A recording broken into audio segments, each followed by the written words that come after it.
The A321XLR, Airbus's newest aircraft, has encountered quite the problem recently. I want to mention that there will be an upcoming video actually exploring the aircraft itself and its route capabilities. However, this one focuses more specifically on the problem at hand. That very problem means that Airbus has confirmed a delay to their A321XLR's entry into service to now early 2024.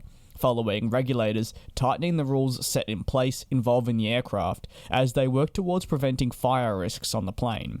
Initially earmarked for an entry into service in late 2023 following its first flight taking place this year, the newest delay comes actually only days after the aircraft rolled out of the paint shop to a lot of fanfare and joy, given what it would mean for airlines that had ordered the aircraft in regards to their route network.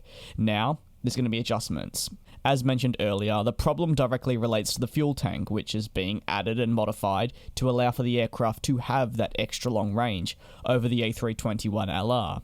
The European aircraft manufacturer needs this approval by regulators to be able to certify the aircraft. However, it's going to see delays as they're left with no choice but to take the time required to redesign areas of the lower fuselage. The changes that are going to be made regarding the lower fuselage are coming from sources of Reuters, multiple sources, and given the usual reputable nature of that publication, we can most definitely verify this to be accurate.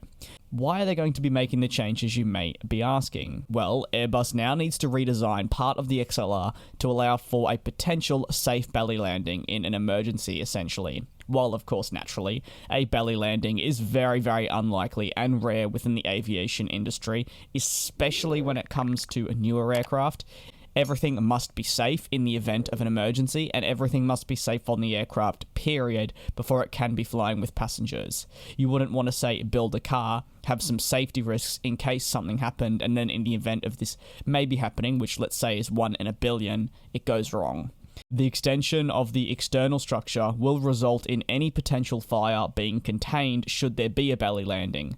Still though, this means that all the changes, and because of the nature of the certification, Airbus will go past their goal of a late 2023 entry into service, with it likely being delayed a handful of months at the moment. Though, it is always subject to change, as naturally, delays can be incurred or the timeline can be significantly altered. It can also result in what has been announced as an early 2024 entry into service, stretching back to late 2024. Now, while this is again on my part pure speculation saying the date could change, and that's something I am not fond of, it is important to mention how nowadays certification processes are more rigorous. Reuters sources noted that these fixes could add potentially up to a year, which would therefore go against the initial entry into service date suggested by Airbus, and all it necessarily takes is one thing from the European Aviation Safety Agency that needs to be adjusted to add a couple of months. And of course, this tracks back to my original point that you never truly know with these kinds of things until the aircraft is actually in the air